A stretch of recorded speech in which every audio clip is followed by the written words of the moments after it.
নমস্কার, লিজার window of অদৃশ লাহিড়ী চ্যানেলে আপনাদের সবাইকে স্বাগত জানাচ্ছি। আজ দোল পূর্ণিমার এই পুণ্যতিথিতে আমরা যাচ্ছি মাতা বর্গভীমার মন্দির দর্শন করতে। মাতা বর্গভীমার মন্দির অবস্থিত পশ্চিমবঙ্গের পূর্ব মেদিনীপুর জেলায় তমলুক শহরে। আজকের এই ভিডিও শুরু করছি দিল্লি রোড থেকে। এখন এই মুহূর্তে আমরা রয়েছি পাট ডানকুনির কাছে। আমরা যাব এখন ডানকুনির দিকে। ডানকুনি থেকে আমরা উঠে পড়ব বম্বে রোড। এই বম্বে রোডের আরেক নাম এখন হচ্ছে ন্যাশনাল হাইওয়ে 16। দিল্লি রোডের এই সেকশনটা খুব ক্রিটিক্যাল।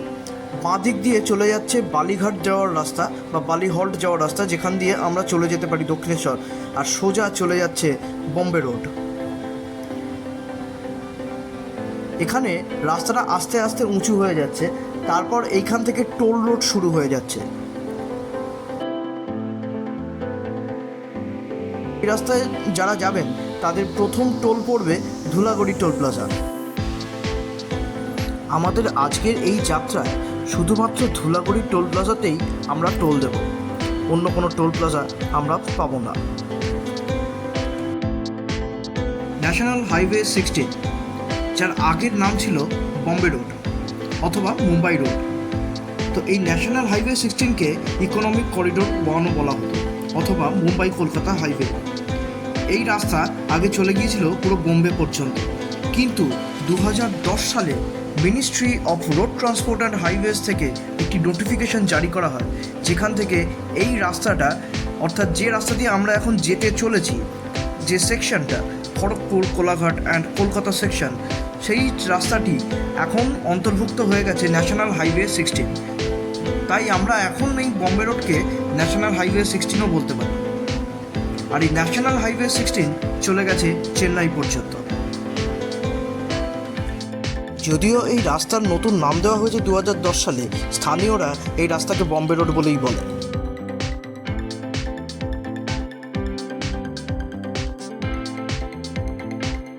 এই যাত্রার বর্ণনা দেওয়ার সময় এই রাস্তাকে বম্বে রোড বলেই বলবো।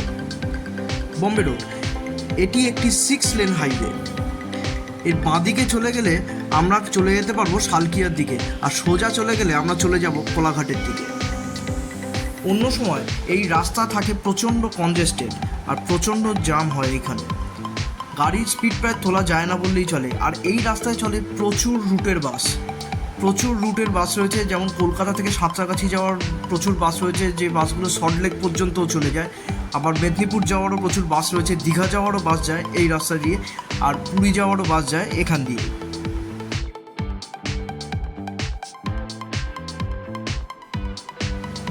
এই বম্বে রোড থেকে কলকাতা যাওয়ার জন্য যে রাস্তাটি রয়েছে, সেই রাস্তাটার নাম হচ্ছে কোনা এক্সপ্রেসওয়ে। আমরা এখানে দেখানোর চেষ্টা করব কিভাবে কোনা এক্সপ্রেসওয়ের দিকে যাওয়া যায়।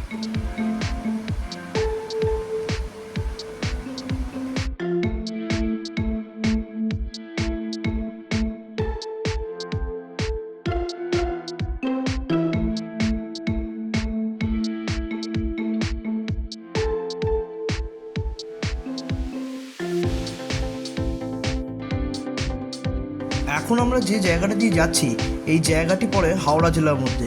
সামনে যে বোর্ডটা আসছে, এখানে দেখাচ্ছে বাঁদিকে চলে গেলে নবান্ন। তো এইখানে একটা কাটিং আছে, সেই কাটিংটা আমরা চেষ্টা করব দেখানো। এই কাটিংয়ের ওখানে দেখতে পাবেন যে কতজন পুলিশ অফিসার দাঁড়িয়ে রয়েছেন এখানে। আর এই যে ট্রাকটা যাচ্ছে, সাদা রঙের ট্রাকটা, এই যে বাঁদিকের কাটিংটা চলে গেল, এইখান দিয়ে চলে গেলেই আমরা চলে যেতে পারবো কোনা এক্সপ্রেসওয়েতে। আর এই কোনা এক্সপ্রেসওয়ে কানেক্ট করছে বম্বে রোডকে কলকাতার সঙ্গে। আর কলকাতা যেতে গেলে আমাদের পার করতে হবে বিদ্যাসাগর সেতু। চলে এলাম Dhulagori toll plaza. Dhulagori toll প্লাজাতে যাওয়ার সময় আমরা টোল দিয়েছিলাম 130 টাকা, আর ফেরার সময় আমাদের টোল লেগেছিল 60 টাকা।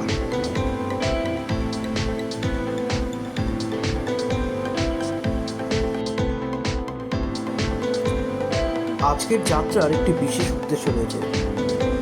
আমরা ঠিক করেছি বাড়ির সবাই মিলে একটা ইন্টারস্টেট রোড ট্রিপ করলে কেমন হয়। যে গন্তব্যে আমরা যাব বলে ঠিক করেছি, সেখানে যেতে গেলে আসতে হবে এই বম্বে রোড দিয়ে। তাই লং ডিস্টেন্স জার্নির জন্য যেটা সবথেকে দরকার সেটা হলো অনেকক্ষণ একটানা গাড়ি চালানো।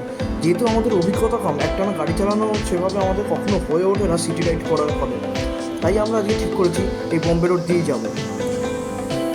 আর এই বম্বে রোডের রাস্তার যা কন্ডিশন তা হলো এক কথায় অতুলনীয়। একে এই ফাঁকা রাস্তা, হয়তো আজকে পাবলিক হলিডে সেই জন্যই রাস্তায় খুব একটা আমি কন্ডিশন দেখতে পাচ্ছি না বা এত ট্রাকস দেখতে পাচ্ছি না, কিন্তু যেতে দারুণ লাগছে। আর এবারে আমরা চলে এলাম কোলাঘাটের কাছে। নদী ক্রস করলেই আমরা চলে যাব কোলাঘাট। এখন আছি রূপনারায়ণ নদীর ওপরে, আর পাশেই দেখতে পাচ্ছি রূপনারায়ণ নদীর সেই বিখ্যাত রেল ব্রিজ। অন্য অনেকবার হয়েছে আমি এই রাস্তা দিয়ে গেছি বা ট্রেনে করে এই ব্রিজ ক্রস করেছি আমি, কিন্তু কখনো নিজে গাড়ি চালিয়ে আসিনি। যদিও এখন আমি গাড়ি চালাচ্ছি না, এখন আমি ছবি তুলছি আর গাড়ি চালাচ্ছে আমার বাবা। এই ফেরার সময় সেই শখ আমি পূরণ করব।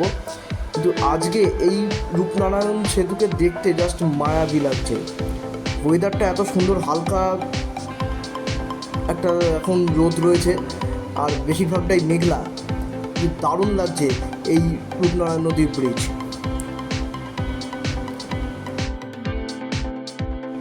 রূপনারায়ণ নদীর ব্রিজ ক্রস করে আমরা কোলাঘাটে একটা ছোট্ট চায়ের জন্য ব্রেক নিয়েছিলাম। টি ব্রেকের পরে আমরা আবার এগিয়ে গেলাম দীঘার উদ্দেশ্যে। আমরা এবার নেব দীঘা তমলুক রোড।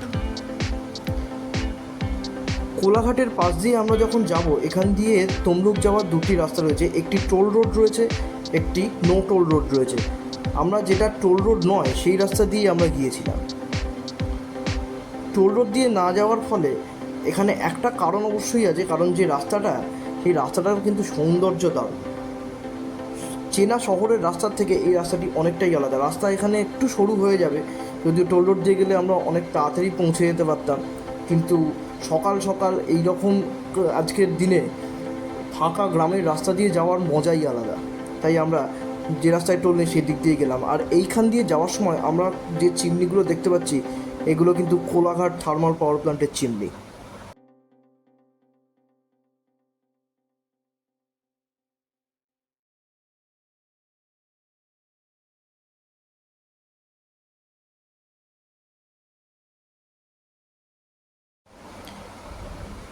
এইবারে আমি বলি যে আমি প্রথম কবে বর্গভীমা মন্দিরে এসেছিলাম।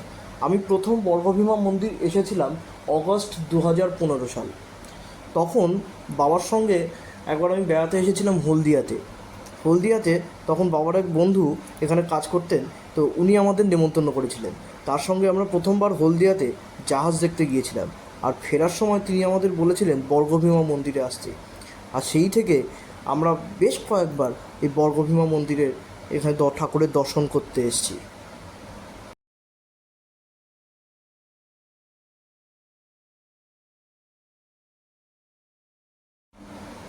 হাইওয়ে থেকে নেমে এই রাস্তা বেশ সরু হয়ে গেছে, আর এই রাস্তাতে তাই জন্য গাড়ির স্পিডও অনেকটাই কমে গেছে। এখন এই রাস্তায় প্রচুর লোকজন খুব একটা দেখতে পাচ্ছি না, কিন্তু গাড়ির মুভমেন্টও কিন্তু খুব একটা ভালো নয়, তাই এখানে বেশি স্পিড না তোলাই ভালো।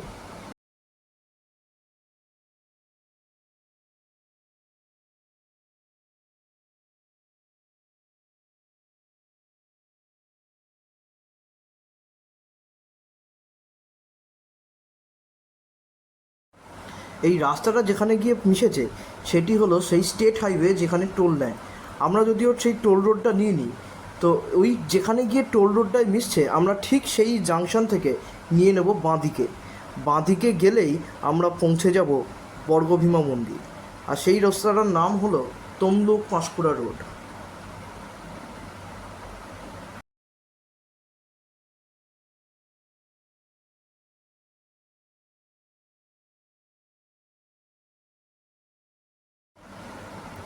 চলে এলাম বর্গভীমা মন্দিরের দিকে। সামনে সামনে এগিয়ে চলেছে আমার বাবা, আর আমার মা আর দাদু আগে থেকেই উঠে গিয়ে পুজোর জন্য লাইন দিয়ে দাঁড়িয়ে আছে। বর্গভীমা মন্দির অনেক প্রাচীন এই মন্দির, আর এই মন্দির হলো শক্তিপীঠ। এইখানে মাতা বর্গভীমা কালী রূপে পূজিতা। মন্দিরে ঢোকার সামনেই আমরা দেখতে পেলাম একটি হাঁড়িকাঠ রয়েছে, যে হাঁড়িকাঠে আজও বলি দেওয়া হয়, তবে কিছু বিশেষ উৎসবে দেওয়া হয়। মন্দিরের দালানটা ঠিক এই রকম। মন্দিরের পরিবেশ সত্যিই বেশ মনোরম।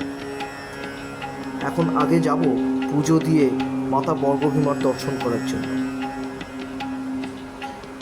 কোভিড পিরিয়ডের আগে অর্থাৎ 2020 সালের আগে আমি যতবার এসেছি ততবার আমি গর্ভগৃহে গিয়েই মন্দিরে ঠাকুর দর্শনের সুযোগ পেয়েছি, কিন্তু 2020 সালের পর থেকে এখানে কাউকেই আর গর্ভগৃহে ঢুকতে দেওয়া হয় না, তাই অনেকটা দূর থেকেই মায়ের দর্শন করতে হয়। আর এই হলো মাতা বর্গভীমার সেই মূর্তি।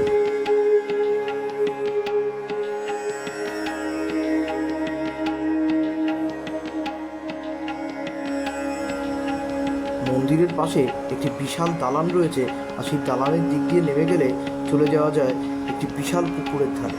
আর এই মন্দির অনেক প্রাচীন কাল থেকেই এখানে মাতা বর্গভীমা পূজিতা হয়ে আসছে। আর পাশেই রয়েছে একটি অশ্বত্থ গাছ, যেখানে ভক্তরা নিজের মনস্কামনার জন্য এখানে মানসিক দেন, আর তলায় প্রচুর সিঁদুর দিয়ে এই গাছকে অর্চনা করে। মন্দিরের কিছু তথ্য আমরা জেনে নেব এই মন্দিরের এক পূজারীর কাছ থেকে। নমস্কার, আমরা এখন আছি বর্গভীমা মন্দিরে। তো আমাদের সঙ্গে আছেন ঠাকুরমশাই, আপনার নামটা যদি একটু বলেন। আমার নাম সচিনন্দন চক্রবর্তী। আচ্ছা, তো ঠাকুরমশাই, তো প্রথমেই আমরা জানতে চাইব এই মন্দির কবে প্রতিষ্ঠা হয়েছে, জোরে বলতে। এক কথা বলি, এই মন্দির প্রতিষ্ঠার সম্বন্ধে কোনো জায়গায় লিপিবদ্ধ নেই যে অমুক তারিখ অমুক সাল, এরকম ধরনের কোনো জায়গাতে লিপিবদ্ধ নেই। পুরাণগত এই মন্দির, দাপর যুগে অর্জুনও এসেছিলেন এখানে অশ্বমেধ যজ্ঞের ঘোড়া নিয়ে। সেই ঘোড়া এখানে আটক করে আমাদের এখানকার রাজার নাম কি ছিল? তাম্রধ্বজ রাজা। তো সেই সময়েরকার মানুষ তার এখন নেই, যার জন্য যে কত সালে তার প্রতিষ্ঠিত যে হয়েছিল মন্দির, কথা বলা খুবই মুশকিল ব্যাপার, সবারই অজ্ঞাত। আচ্ছা, তাহলে এই বর্তমান মন্দির আমরা যে দেখছি সেই মন্দির কবে তৈরি হয়েছিল? বর্তমান মন্দির সেই থেকেই তো চলছে সেই মন্দিরই। এবারে এর গায়ে গায়ে কিছু মানে অঙ্কিত করে তাকে সাজানো হয়েছে। আচ্ছা, এবারে জানতে চাইবো যে এখানে মা কী রূপে পূজিতা হন? কালী রূপে পূজা হয়।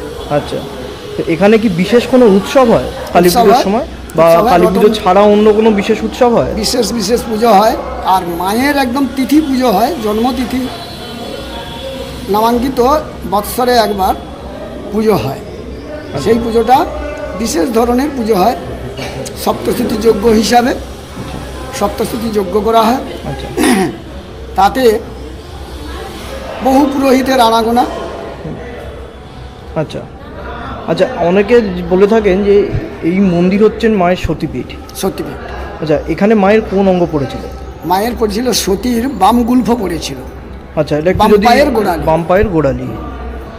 আচ্ছা, আমাদের খুবই ভালো লাগলো আপনার এখানে কথা বলে। অনেক দূর থেকে এসেছি আমরা, হুগলি শ্রীরামপুর থেকে। তো আমি প্রথম আসি এখানে 2015 সালে। আমার বাবার এক বন্ধুর সঙ্গে এখানে দেখা হয়েছিল এখানে, তো উনি নিয়ে এসেছিলেন আমাদের এখানে। তো তারপর থেকে আমরা এখানে প্রত্যেক বছরই আসি। খুব ভালো লাগলো আপনার সঙ্গে কথা বলে। ঠিক আছে, অনেক ধন্যবাদ ঠাকুরমশাই। এবার আমরা রওনা হলাম বাড়ির উদ্দেশ্যে। মাতা বর্গভীমার আশীর্বাদে আশা করছি যেটুকু তথ্য দিয়ে এই ভিডিওটি বানিয়েছি আপনাদের তা ভালো লেগেছে। যদি ভালো লেগে থাকে প্লিজ লাইক করুন, শেয়ার করুন, আর সাবস্ক্রাইব করতে ভুলবেন না লিজার উইন্ডো অফ অদৃশ লাহিড়ী এই চ্যানেলটিকে। মা বর্গভীমার আশীর্বাদে আমরা নিশ্চিত, আমরা পারবো সেই ইন্টারস্টেট রাইড করতে। আর সঙ্গে থাকবে আমার মা, দাদু, আমার বাবা, সবাই যারা আজকে এই যাত্রায় ছিলাম। তাই দয়া করে আমাদের পাশে থাকুন, সঙ্গে থাকুন, চ্যানেলটিকে সাবস্ক্রাইব করুন।